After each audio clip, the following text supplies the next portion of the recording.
Okay, we are continuing on with 6-6 mixture problems. So we will just do a few more examples and hopefully give you some insights. I believe if you, Shiloh. Sorry, but should we make a chart for like most of the problems? Most of the word problems, usually a chart can be beneficial. They don't, it's not mandatory, but most of them are chart oriented. I will write a chart for all of them, most likely. So, and most of them fall into some sort of like orange banana mixture idea. Some of them are financial problems, I believe, and it'll be like, you know, they call it like, I'm looking at one account yields 10%, another 9.5%. I hate those ones. And it'll be like account 1, account 2, and then, you know, total. So now, again, you don't have to, but usually it'll prove helpful. We finished number 14, I believe, right? Yeah. So let's do one of the ones that Max hates, and that's number 16. This is page 304. Page 304, number 16. Okay, so everybody's on page 304, and they're taking a look at 16. And number 16, it states for us, okay, Maria plans to invest a total of $7,500 between two types of stocks. One yielding 6% interest and the other 15%. How much does she invest in each type of stock if the total interest gain annually is $585? We have covered problems like this. These come up in math all the time, and they hopefully will come up for you a lot in your adulthood. Meaning, I invest money and I earn interest and I make money, right? That's not a bad thing when your money works for you. I'm not going to go into the whole idea of stocks and how it works. Will Rod. Yes, sir.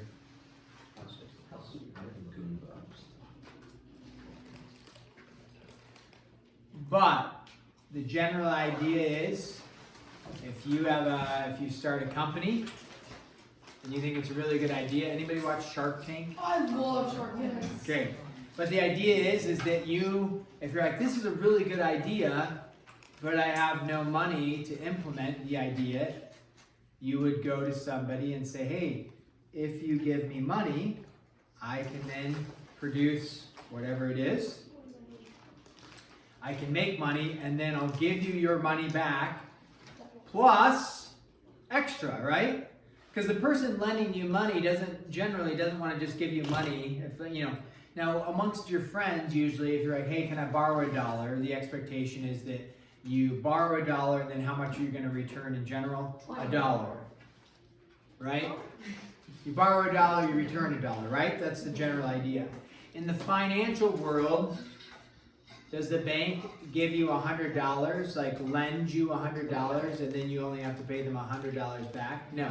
In the financial world, people are trying to make money. And so what they do is they say, I'll give you $100, but when you return it to me, I need $110. And you make an agreement on that. And I'm charging you interest.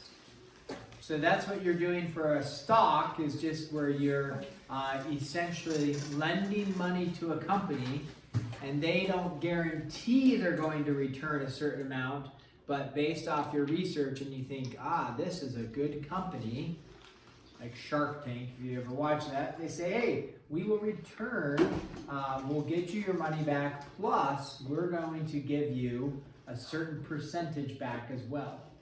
Like example 16 says 6% and 15%. Which one would be a better return, 6% or 15%? 15. But remember, you have to remember, high risk, a risky business, usually equals high reward. A low risk equals low reward. So 6% would be lower, but maybe it's a company that's more secure. Like if you were going to invest in a company like Apple, are they probably going to keep going? Is Apple going bankrupt tomorrow? Probably not. Sadly, no. Right? I don't want to get I don't want to get into a discussion of Apple versus Android. Oh my So Apple is probably not going bankrupt tomorrow.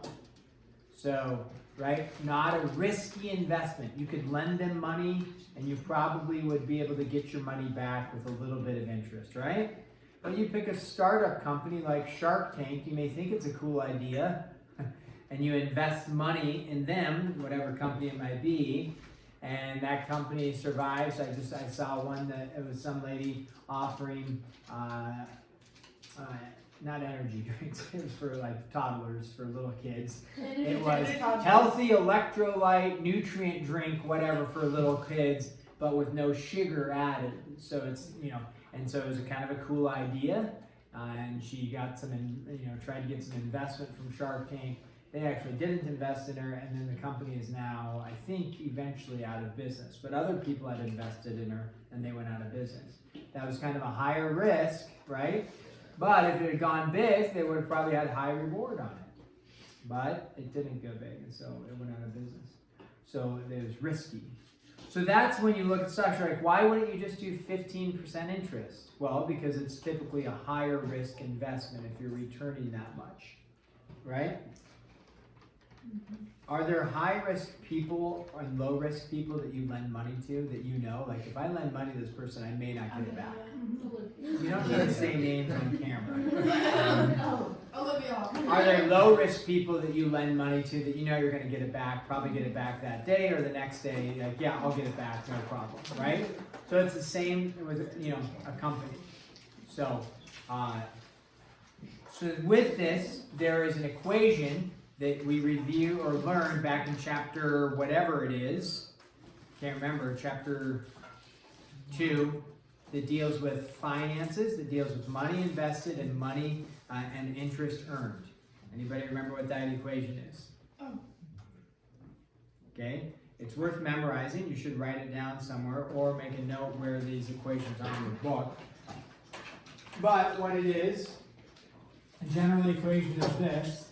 Is amount invested times interest rate.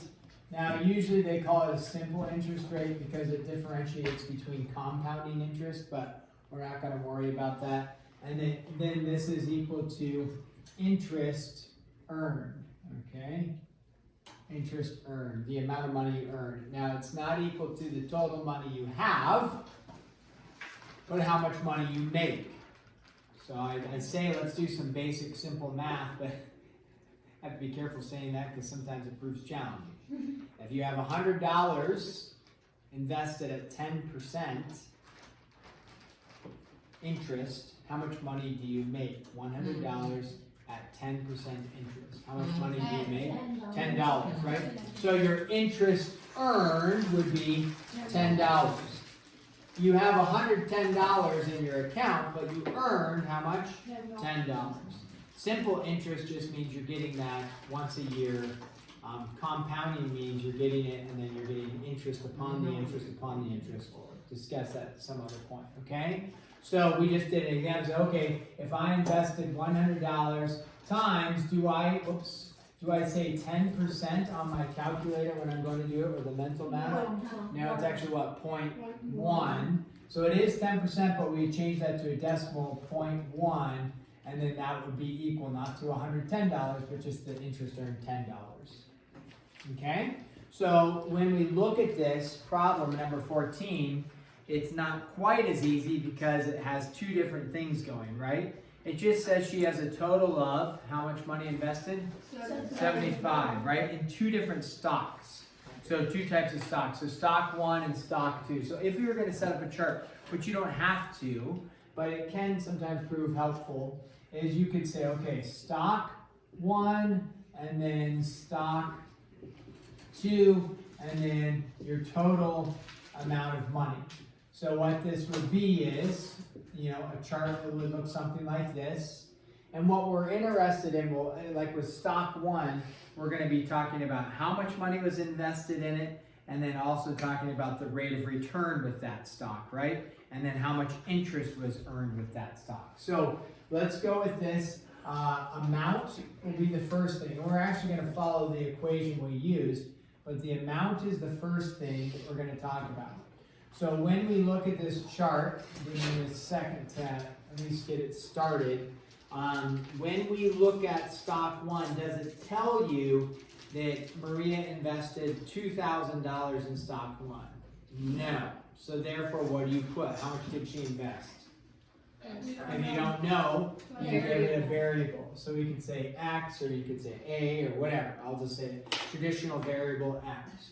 Do we know how much she invested in stock 2? You read the problem. Does it say she invested $3,000? No. So if you don't know, what do you put? Variable. Y. Okay? Because it's two different amounts. Now, it could actually end up being the same amount, but they don't tell you that. So we assign it a different variable. We're not afraid of two variables because we've done systems of linear equations, right? At the beginning of chapter 6. Two equations, two unknowns, you solve. So now, though, what is our total? X1. I think. How much money did she invest? Now, it tells you, right? They're not hiding it from you. They tell you.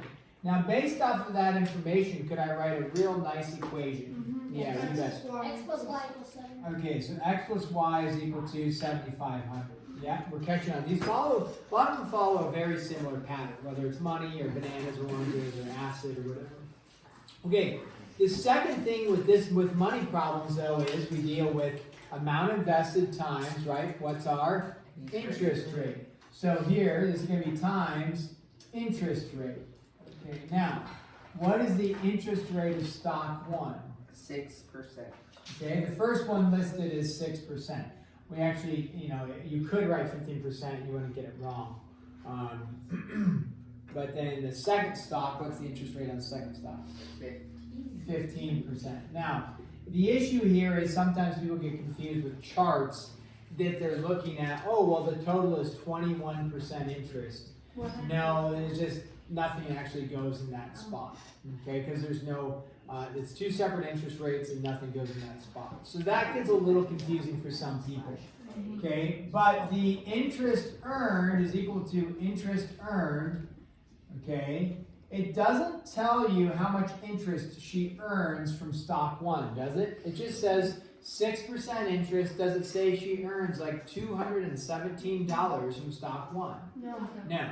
So interest earned in this case is simply going to be, we don't want to assign a new variable, right? X is how much she invests in it. This is how much she earns from it. We don't want to assign a new variable like A, because then how many variables am I have? X, Y, and A. No go. So we don't want to assign a new variable. We want to use the information we have, which is amount invested times interest rate equals interest earned. So we would say 0.06x. Now usually we like to put the coefficient first, right? It's the number in front of the variable. When I'm writing, you're writing. Now, for the second stock, what is it going to be? 0.15, 0.15y. Now we can mess with, if we want later, we can mess with getting rid of the decimals. Now, this is the total. We put a total down here. Interest earned. Is there a total interest earned listed in the book? 585. It tells you right there. Very good. Now, we have one equation that talks about the amount of money invested in each stock. And then this, can we write another equation that talks about the interest earned for each stock? Yeah. 0.06x plus 0.15y equals 585. Okay? Now, again, on a test, calculator, possibility. Okay, what's one thing, so I have two equations, two unknown, we know how to solve, right? You could either graph, right? You could, but we're not going to. Eliminate. Substitution or elimination. Substitution. Okay, eggs. So, one thing. Eggs, EGS, eliminate, graph, subs. Or Eggs. substitution. Eggs. Okay, here we go. What can I do if I don't like decimals? I'm like, I don't like a decimal. Multiply by 100. Multiply by 100. So I go 6x plus 15y equals 585. And then how many zeros do I tack on? 2 zeros, right? Now I have a really large number, and that's fine to have a large number there. on a test, if the numbers are going to get really large and confusing, and you know, I may not require. I would probably say, hey, maybe won't do this one, or set up the equations, don't solve, or we could use calculators. So if you're doing your homework, calculators are great for this type of problem. Also, though, so what do you want to do? Substitution or elimination? Substitution. Okay, substitution. I'm really into elimination. Me too. I love elimination, but I don't do substitution. Okay, let's do a substitution. If I'm going to do a substitution, what do I put? X equals 7500 minus 1. Okay, so x equals 7500 minus the y. So wherever I see an x, what am I going to put in? Okay, now get out your calculator. Get out your calculator. I know we don't use them, well, some of you use them often here for homework, which is fine. I never said you couldn't. But get your calculator out, because you're going to take that 6 and you're going to distribute it in, right? And so you could do some mental math or some long multiplication, no problem. If you don't have your calculator, start cranking on that. You're going to get 6 times 7,500, giving you what? 45,000 No. minus, no? Yeah, no, that's right. Minus 6y plus 15y is equal to 5850. Or 58,500, I'm sorry. Okay, go ahead, solve the rest for y, do it now. If you don't have a calculator, just work on long hand arithmetic, no problem. If you do have a calculator, crank those numbers out. And it's not extreme numbers, you can do longhand, no problem. It's not like, it's just that they're larger, you know. So, find out what y is equal to. Check with your support team. Once you find y, you're going to plug back in and solve for x. So find your y, and then, sounds like a self-help. Find your y. What's your purpose in life? Find your y. And then go get your x. Oh my gosh.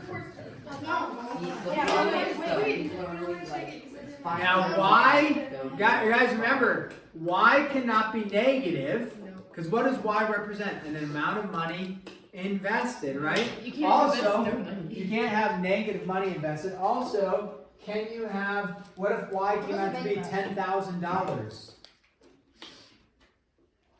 Why can't y be $10,000? That's not how much. She didn't invest, so it has to be 7,500 or less. Now it says she invested some in x and some in y, so it should be less than 7,500. So think about the problems. 740. I got 1,500. Why are you dividing by 100? I don't think I got that. I got 50. Where did it go?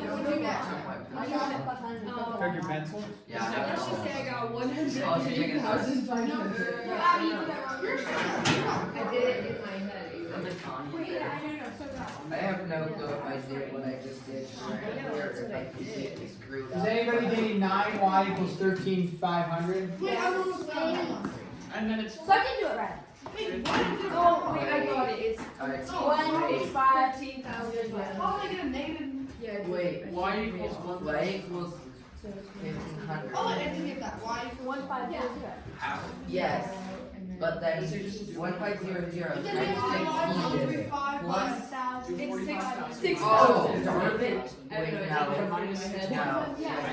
wait, My head is kind of squished. yeah, I know what I did wrong. Okay. I get 6,000. Because you subtract 1500 from 75. 6,000. Times 15, not Oh, 75. dang, that's smart.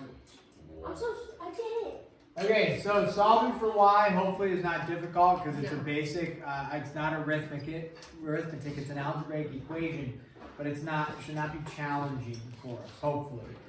Setting everything up is challenging. Once we get to here, hopefully, you know, this was going forward was somewhat relatively easy. You should have gotten out 1,500.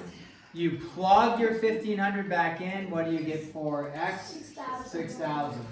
Is this one viable for a test with no calculator? Yes. Yeah, you bet, because it's nice. It's just the numbers are a little larger, but you could easily go 13,500 divided by 9 longhand. It shouldn't take you too long on that. So this one would be a test potential test problem, you know, it would be fine. Okay, let's jump up to, oh.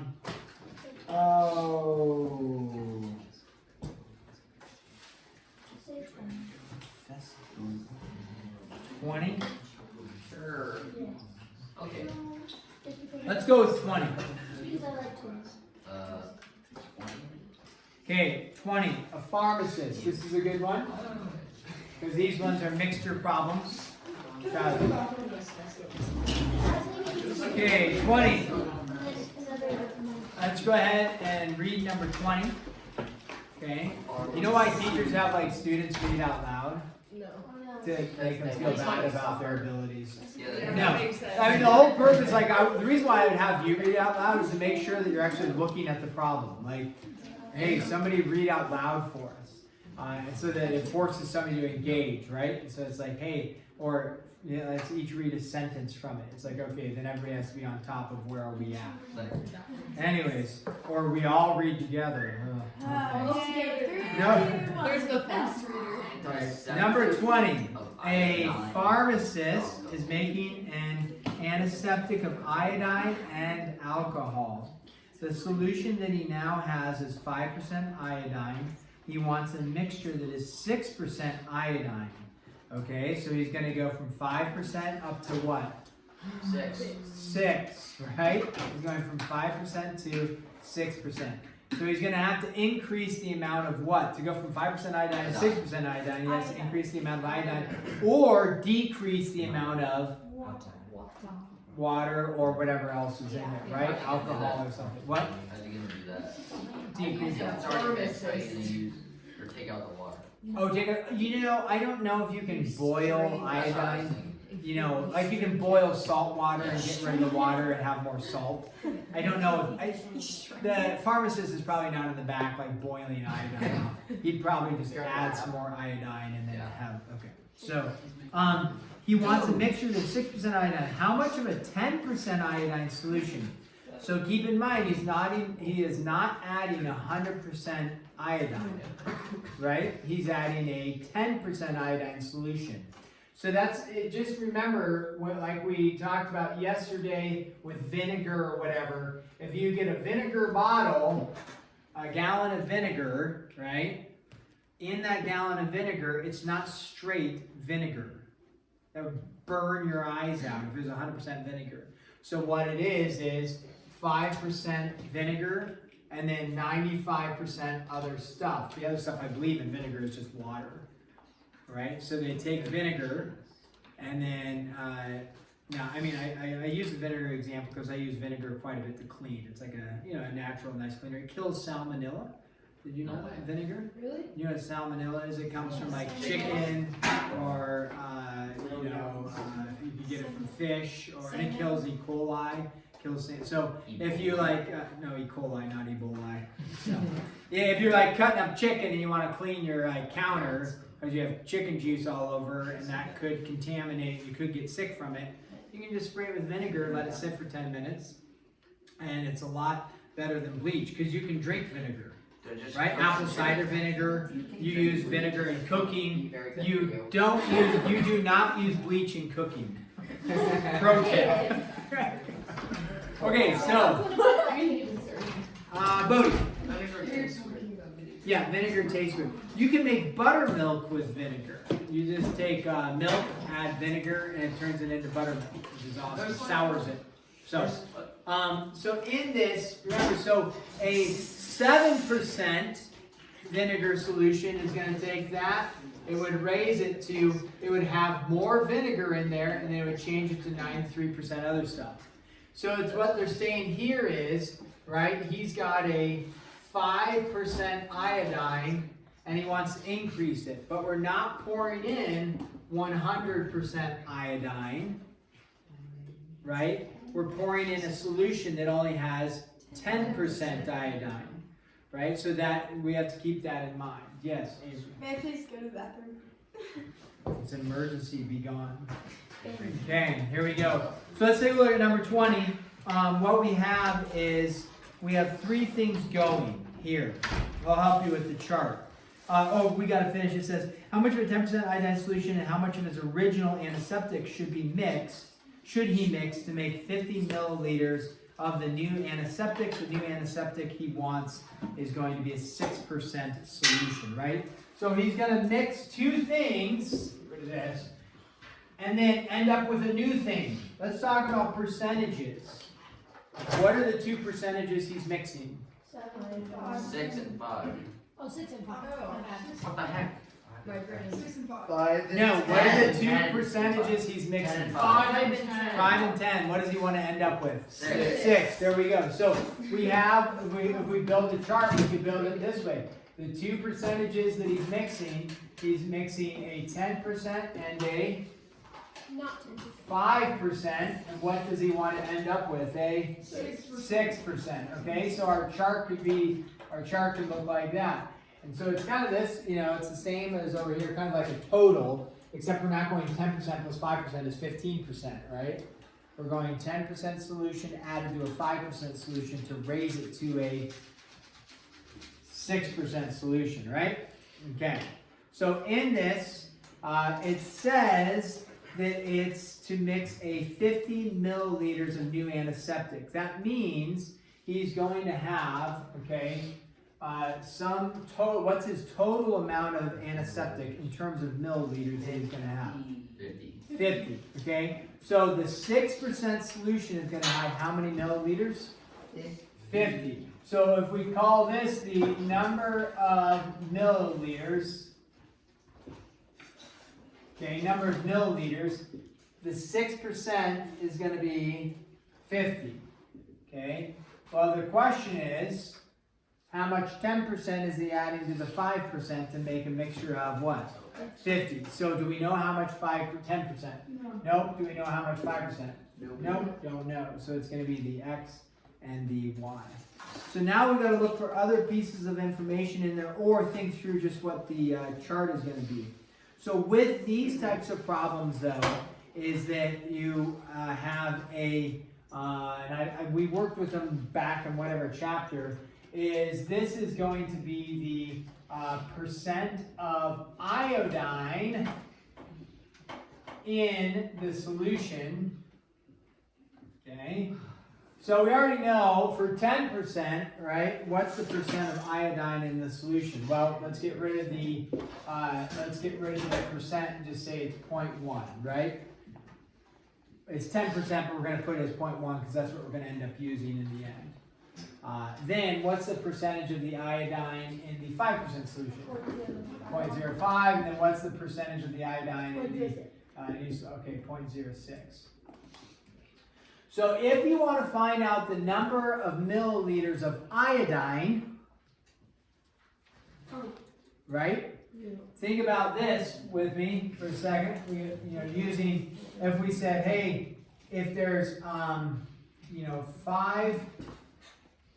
5% vinegar, 95% water, we're going to make our math really easy, and there is 100 ounces in the entire thing, how would you figure out how many ounces are vinegar? Well, I made the math really easy, you could just do mental math, right? But how many ounces of vinegar are there? 5. How many ounces of water? 95, right?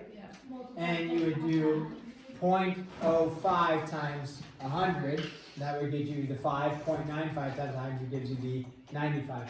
So if I want to figure out how many, if we can even work from the bottom up, how many milliliters of iodine,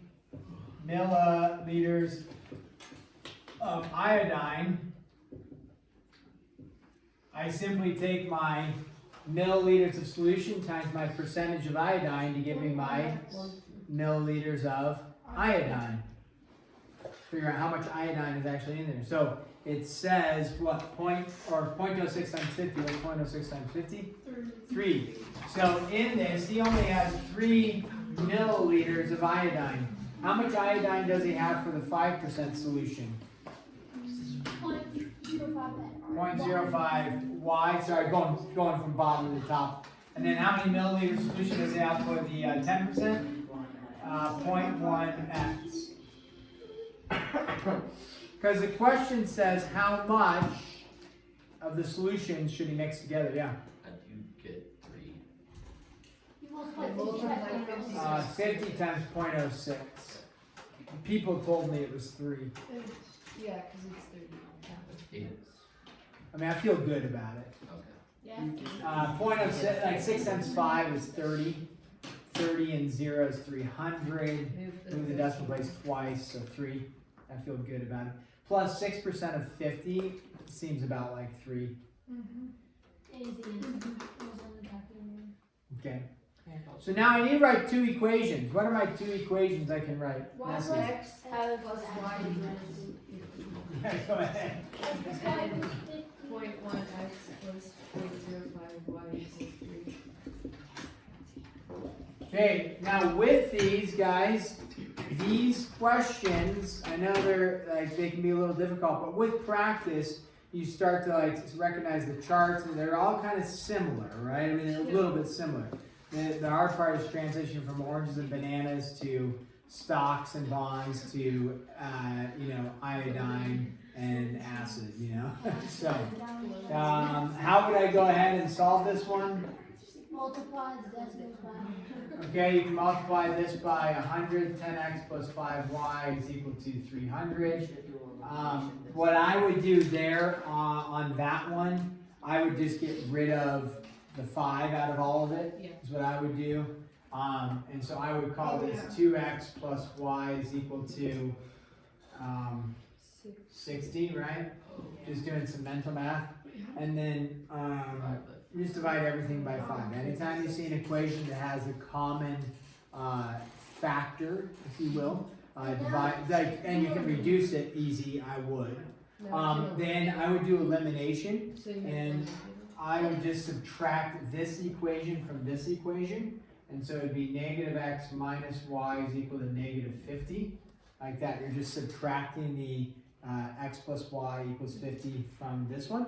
And you're going to end up with a nice, gentle 10. That's smooth. So if x is 10, what is y equal to? Wait. You No. forgot. Did I mess it up? It would be negative 2x. Because there's still the 2. It would be negative X. Why would It would plus be x? Because you are multiplying the Two equation by times 2. It would be dividing by 5.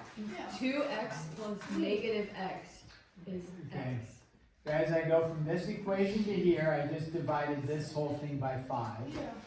So I ended up with 2x plus y equals 60. I then took this equation, subtracted it, which makes it a negative x minus y equals a negative 50.